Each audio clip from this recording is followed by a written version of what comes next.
제목은 완전한 사랑, 완전한 사랑입니다. 자, 따라하겠습니다. 완전한 사랑. 네, 우리가 예수님 앞에 갔을 때 이제 가장 중요한 질문이라고 그랬죠. 너가 사랑을 배웠느냐, 그렇죠?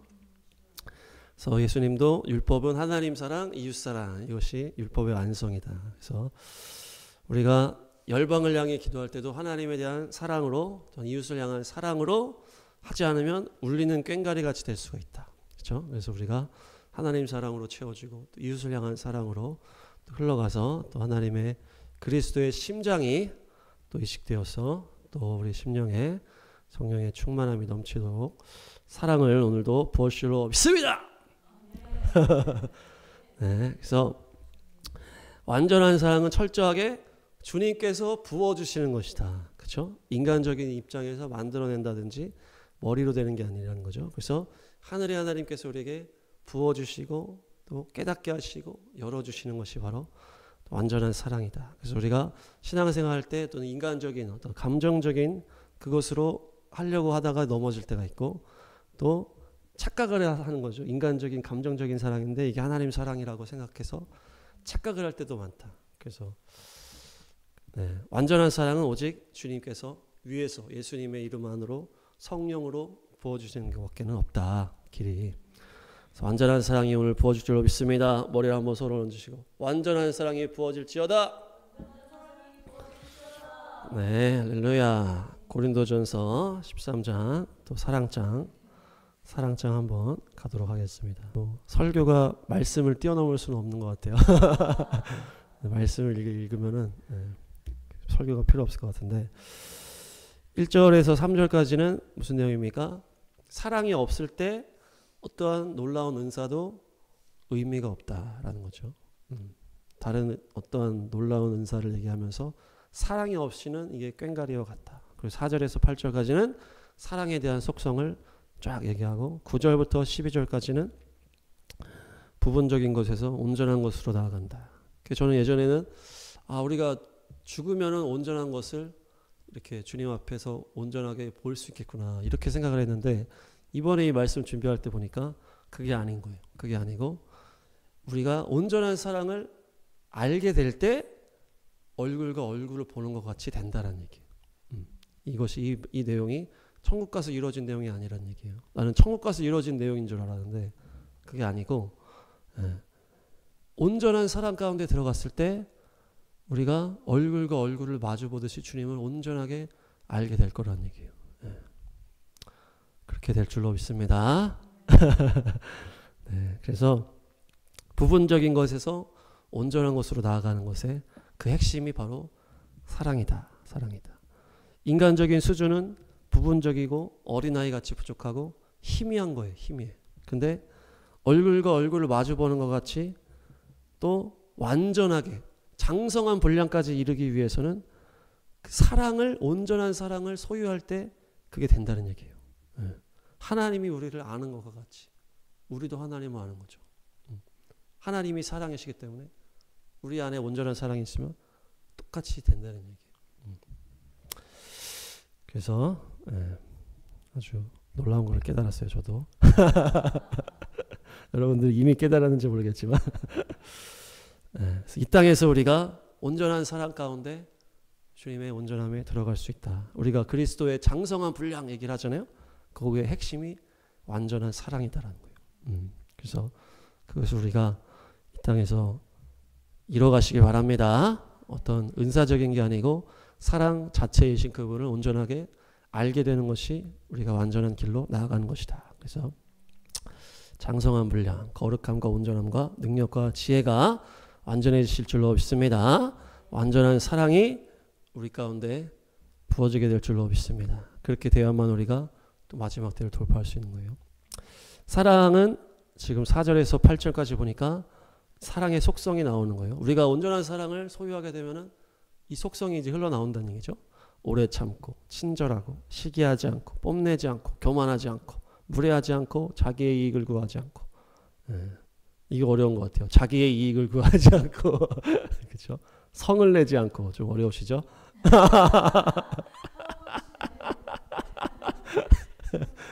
각자 다 어려운 부분이 있을 것 같은데 불의와 진리와 함께 기뻐하고 모든 것을 덮어주고 모든 것을 믿어주고 모든 것을 바라고 모든 것을 견딘다. 사랑은 없어지지 않는다. 그래서 이 8절에 보니까 없어지지 않는다. 이것이 지속성을 말하는 것 같아요. 막 참다가 못 참아. 친절하다가 안 친절해. 겸손하다가 갑자기 그만해지. 이렇게 되면 온전한 사랑이 아니라는 얘기예요. 네. 없어지지 않고 쭉 가야 된다는 얘기죠. 그렇죠? 그래서 우리가 또 그렇게 될 줄로 믿습니다. 네. 그래서 우리가 아직은 어리기 때문에 살 날이 아직 많기 때문에 더 거기를 향해서 또 나아가는 거죠. 그래서 온전한 사랑이 이르게 되면 우리의 이 사랑의 속성이 지속성을 가지고 쭉 가는 거예요. 없어지지 않는 거죠. 이렇게 쭉 가는 거죠. 그렇게 될 줄로 믿습니다. 그렇게 아예 나는 못해 이렇게 하면 안 돼. 할 수 있다. 거기를 계속 그 방향을 가지고 가야 그게 믿음인 거죠. 계속 그 방향을 향해 가면 언젠가는 그렇게 되는 거예요. 우리가 또 주님이 우리 안에서 성령으로 도와주시기 때문에 온전한 사랑을 이루실 줄로 믿습니다. 네. 오늘 이렇게 하소서. 네. 온전한 사랑 좋습니다. 그래서 오늘 또 이제 여기 말씀도 봤는데 마태복음 5장 한번 보겠습니다. 이것을 어떤 신앙의 이제 여정이라고 이제 볼 수가 있는 거죠. 그래서 또 심령이 가난함 가운데 우리가 주님을 만나게 되잖아요. 그래서 그냥 아무 생각 없이 그냥 다니다 보면은 주님을 못 만나. 근데 점점 심령이 가난한 가운데 주님 만나야 되는데 이렇게 했을 때 주님을 만나게 되는 것이 천국이 열리기 시작하는 거예요. 그래서 완전한 사랑으로 한 단계 한 단계 가는 첫 단체가 심령의 가난함이다. 그래서 우리가 주님을 원할 때 그것이 간절함으로 가난함으로 주님을 만나게 되는데 그렇게 나가면 어떻게 됩니까? 애통하는 자의 단계에 이르는 거예요. 그 애통은 뭐예요? 감정적인 슬픔이 아니고 내가 계속 죄에 넘어지는 거에 대한 슬픔인 거예요. 내가 주님을 만났어. 주님을 만났는데 주님을 만나서 믿음 생활 하는데 주님을 잘 섬기고 믿음을 죄를 안 짓고 싶은데 계속 죄에 넘어지는 나를 볼 때 애통하게 되는 거예요. 다 그런 과정을 겪었죠. 그래서 계속 넘어지는 나를 볼 때 애통이. 그래서 거기서 회개가 나오는 거잖아요. 우리가 막 회개해 이렇게 한다고 회개되는 게 아니고 계속 주님 앞에서 내가 넘어지는 나를 볼 때 그 애통으로 회개가 나오는 거예요. 그렇게 됐을 때 주님께서 위로해 주시고 죄를 이길 능력을 주실 줄 믿습니다.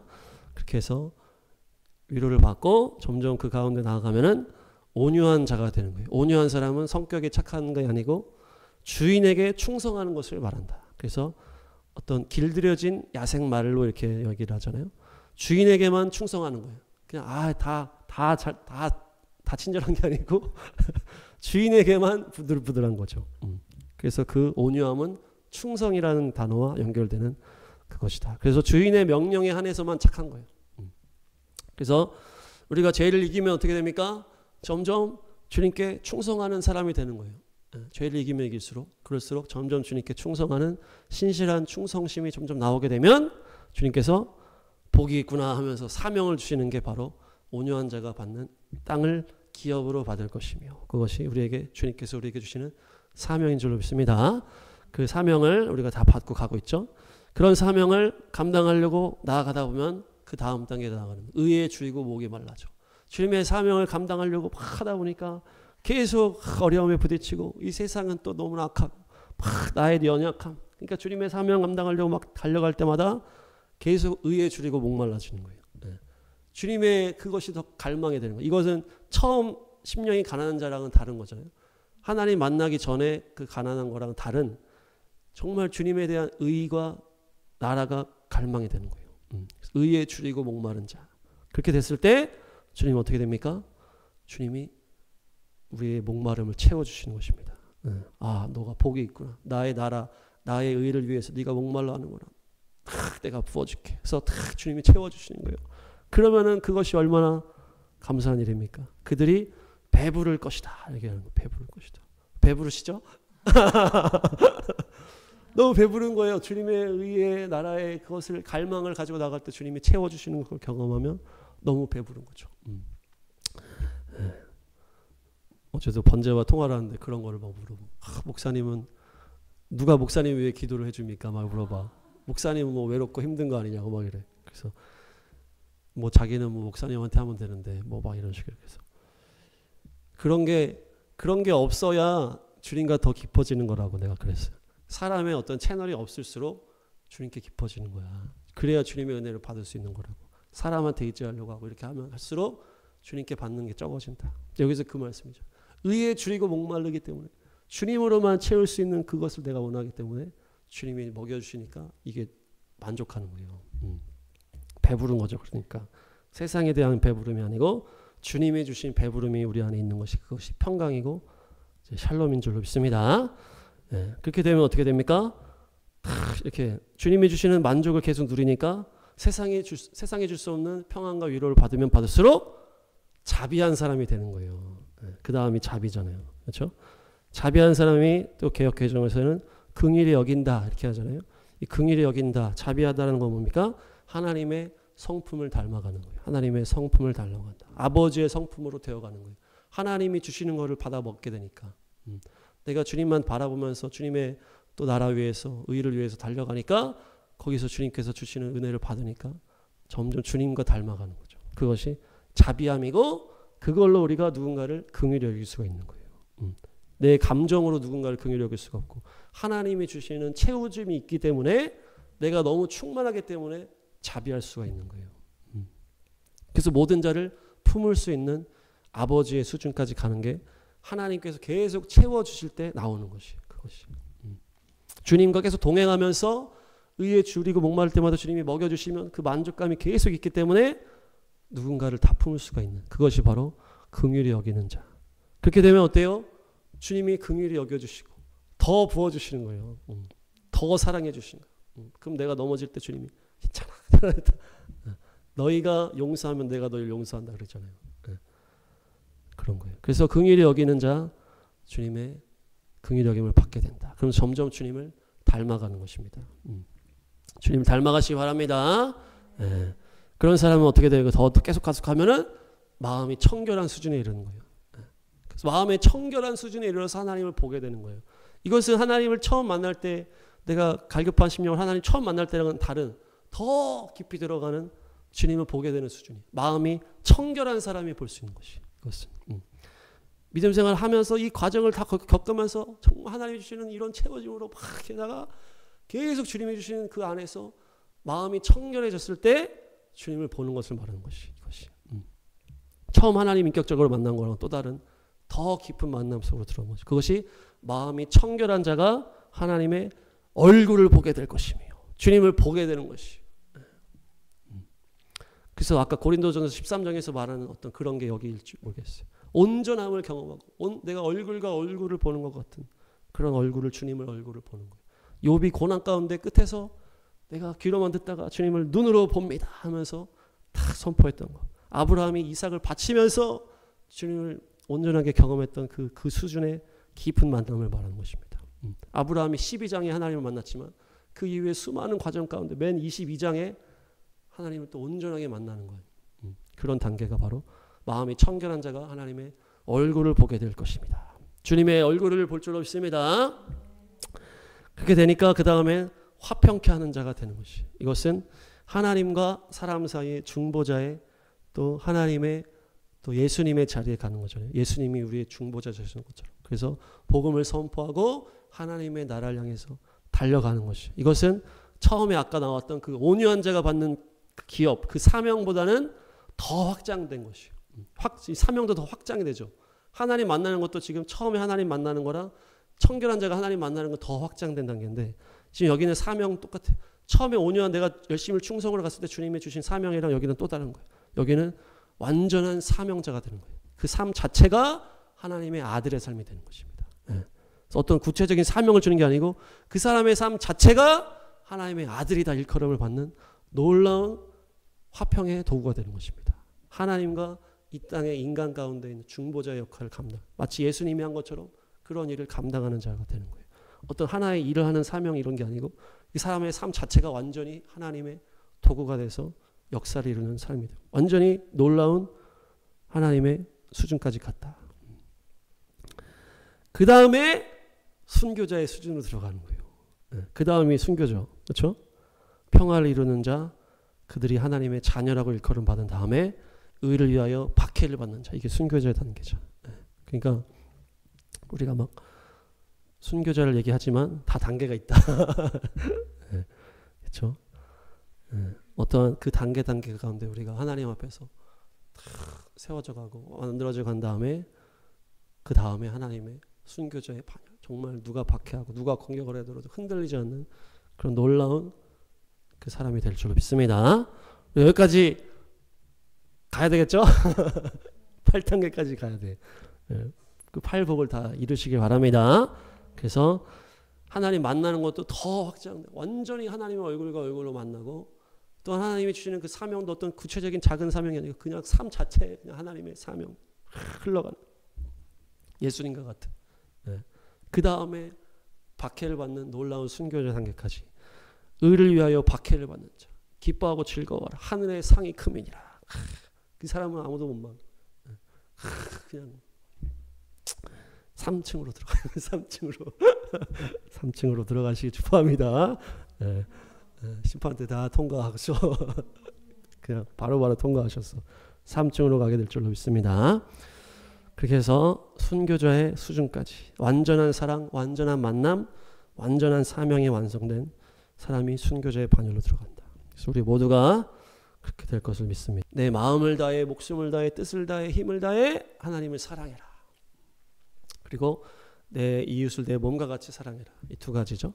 하나님의 사랑이 먼저고 그 이웃 사랑이 다음이고 하나님의 사랑의 능력으로 이웃을 사랑하는 온전함으로 나아가는 것입니다. 그래서 하나님의 사랑은 우리의 심령이 회복되는 것을 말해요. 우리가 온전하게 서서 이웃을 사랑해야지 온전하게 서지 않고 이웃을 사랑하면 이 망치는 일이라고 그랬잖아요. 그래서 내가 사명 감당하고 주님의 일을 감당하고 있을 때에도 내 영혼이 하나님 앞에 온전하게 서 있는지를 계속 돌아봐야 된다. 그래서 내 영혼이, 내 믿음이 약해졌을 때는 내 힘으로 하게 되고 또 사랑으로 하지 못하게 될 거 아니에요.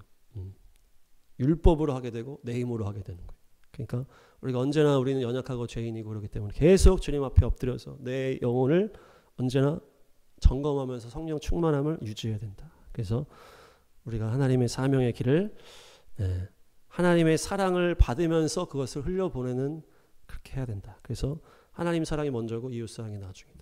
또 이웃 사랑으로 또 우리가 사랑의 완성을 이루는 것이다.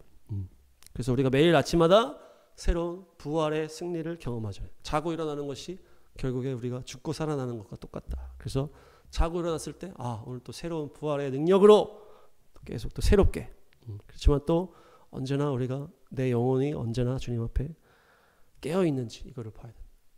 무뎌지는 거는 나는 모르잖아요. 그렇죠?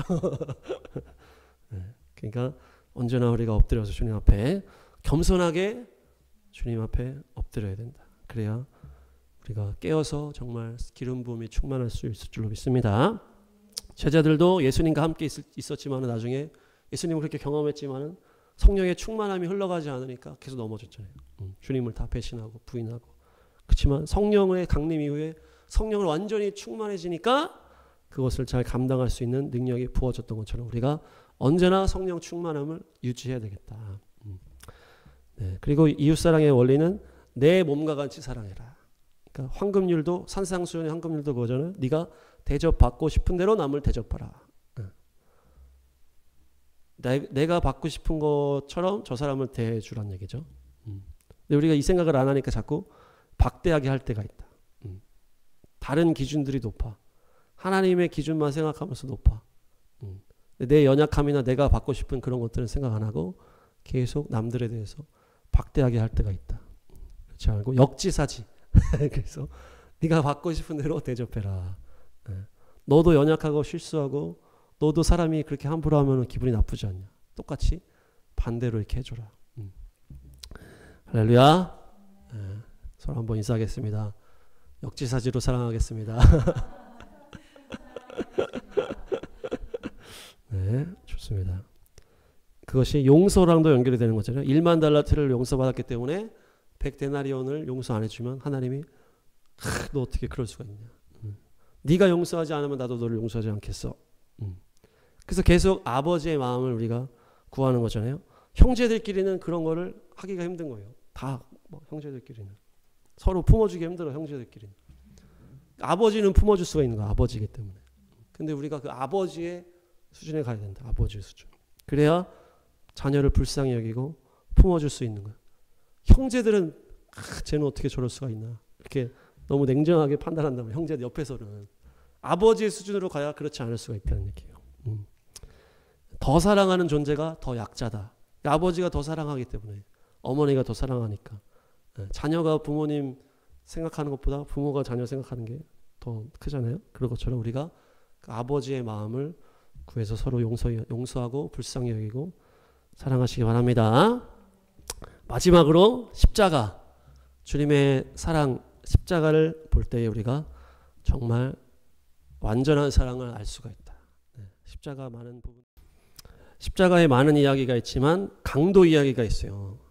오른편 왼편에 강도가 이렇게 두 명이 다 있는데 이들이 어떤 사람일까? 그래서 예수님은 정치적인 죄인이었잖아요. 그래서 죄가 없었는데 사람들이 모함해서 죽였잖아요. 그러니까 양쪽 사람도 그런 사람이 있을 수 있다라고 볼 수도 있지만 앞뒤를 잘 보면 그건 아니다.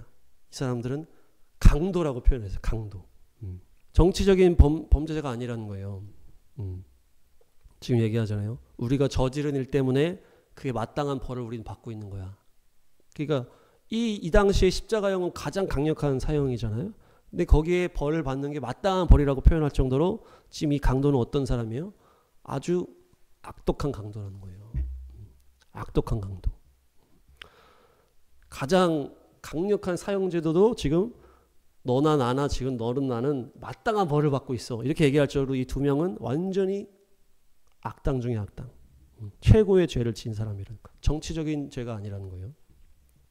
지금으로 따지면 연쇄살인범 수준으로 봐야 된다. 근데 그 중에 한 명이 믿음의 고백을 한 거예요. 사랑의 정말 강력한 것을 말해주고 있어요. 지금 연쇄살인범이라는 거예요. 연쇄살인범. 근데 마지막에 지금 한마디 해서 지금 이 사람 구원받은 거예요. 왜냐하면 이 한마디가 진정한 고백이었기 때문에. 주님의 나라에 들어가실 때 나를 기억해 주십시오. 너는 지금 똑같은 강도가 지금 하나님 두려워하는 줄 몰라. 이렇게 얘기하면서 이 사람은 옆에서 볼 때 죽음 앞에 있으니까 예수님을 보면서 죽음 앞에 있으니까 믿음의 고백이 나온 거거든요. 근데 이 한 명은 이 반대편에 있는 놈은 교만하니까 계속 예수님한테 네가 메시아면 우리도 내려봐 막 하는 거. 한 명은 똑같은 완전 연쇄살인범인데 한 명은 믿음의 고백을 하니까 예수님이 바로 너 오늘 나와 함께 나가고 있는다. 이게 십자가의 사랑입니다. 그래서 막 지존파 막 이런 사람들이 막 뭡니까? 감옥에서 막 구원받았다는 얘기가 막 있잖아요. 그 사람들이 막 말도 안 된다 막 하잖아요. 그거를 이제 비꼬는 게 밀양이라는 영화잖아요. 마지막에 네가 그 범죄자가 안에 가가지고 내가 하나님께 용서받았으니까 막 이렇게 그 가해자한테 막 얘기를 하니까 막 그 전도연이 난리 나는 게 그러죠. 그렇게 비꼬아서 이제 얘기한 거거든요. 어떻게 그렇게 악한 놈이 하나님이 그렇게 용서해 줄 수가 있냐 이렇게. 근데 그게 십자가라는 거예요. 그게 주님의 마음이라는 거예요. 그게 아버지의 사랑이라는 거예요. 아주 너무나 강력한 제약이랄지라도 한 번의 믿음의 고백을 했을 때 주님이 받아주시는 거예요. 평생을 개판으로 살았지만 마지막에 한 번에 고백했을 때 용서해 주시는 게 그거 십자가의 극적인 사랑이에요. 정말 극단적이면서도 강력한 십자가의 사랑이 바로 완전한 아버지의 사랑입니다. 우리가 이것을 알아야 돼요. 이게 하나님의 마음이다. 하나님의 마음. 연쇄살인범도 평생 개판인 사람도 한순간 한 번의 고백을 받아서 주님이 데려가시는 거예요. 그럼 나는 평생 막 살다가 마지막에 한 번 회개해야지. 이런 사람은 안 돼. 그런 사람은 안 돼. 그런 사람은 이제 바로 이제 지옥이야. 그걸 이용하려고 그러는 거 아니에요. 하나님의 그거를. 주님은 그 마음과 생각을 다 아시기 때문에. 용서받을 것을 알고 범죄를 저지르면은 십자가에 대한 조롱이라고 그랬잖아요. 조롱. 주님은 함부로 대할 뿐이 아니지만 그렇게 그 사람들이 조롱할 만큼 그렇게 막 영화에서 비꼴 만큼의 강력한 사랑이 바로 십자가의 사랑이에요. 그렇게 연쇄살인범도 주님이 한 방에 그냥 용서해 주시는 거예요. 한마디 했는데 용서해 주시는 거예요. 그 사람에게는 교만함이 없었기 때문에 그게 가능했겠죠. 그래서 우리가 그 십자가의 사랑 앞에 교만하면 안 되는 거예요. 그 십자가 사랑을 조롱하는 사람도 왜 그러는 거예요? 그 교만해서 그런 거거든요. 자기가 하나님보다 더 착한 것 같아요. 연쇄살인범을 어떻게 그렇게 할 수 있어요? 자기가 하나님보다 의롭다고 생각하니까 그게 교만해지는 거예요. 그러니까 그 십자가의 사랑을 제대로 알 수가 없는 거예요. 우리가 주님 앞에 언제나 겸손해야 되는 것이요. 그래서 이 십자가의 이 강도의 사건을 보면 얼마나 주님의 사랑이 강력한 사랑인지를 우리가 알 수가 있다. 극단적이면서도 강력한 십자가의 사랑. 그렇게 연쇄살인범으로 그런 사람이 마지막 한마디 고백했을 때 주님이 너 나와 낙원에 있다 얘기하시는 거예요. 그런 주님이 우리 주님이십니다. 그래서 주님을 더 닮아가시기 바랍니다. 정리하겠습니다. 우리가 완전한 사랑을 경험하면 주님의 장성한 분량에 이르게 되는 것이에요. 그 고린도전 13장은 천국 가서 경험하는 게 아니고 우리가 완전한 사랑을 경험할 때 우리가 주님의 얼굴을 팔복에서 말하는 그 하나님의 얼굴을 뵐 수 있다. 팔복은 어떤 그 과정이라고 볼 수 있는데 우리가 끝까지 완주해서 순교자의 반열에 이르시길 바랍니다. 그래서 우리가 하나님 사랑, 이웃 사랑, 그래서 하나님의 사랑으로 충만해서 그것이 흘러넘쳐 이웃 사랑이 흘러갈 수 있도록 언제나 우리의 믿음과 성령을 점검해야 된다. 또한 이웃 사랑은 내가 받고 싶은 대로 역지사지로 그를 대해줘라. 그것이 황금유리요 이웃 사랑의 이제 원리고, 또한 십자가를 기억해라. 십자가는 그 악독한 강도도 마지막 한마디로 구원하시는 것이 주님의 십자가의 강력한 사랑이다. 그래서 우리가 교만하지 않고 겸손함으로 그랬을 때 주님 앞에서 정말 그 사랑을 더 먹을 수가 있고, 그렇게 먹을 때 우리가 더 의에 줄이고 목마른 자가 더 또 배부름을 누리고, 그래서 더욱더 주님의 자비하심을 알게 되고, 그럴 때 마음이 청결해지고 주님의 얼굴을 보게 되고, 그래서 완전한 어떤 사명자의 삶으로 하나님의 아들과 같은 예수님의 삶으로 됐을 때 우리가 순교자의 반열로 가서 주님을 위해서 목숨 바치는 삶으로 나아가게 될 줄로 믿습니다.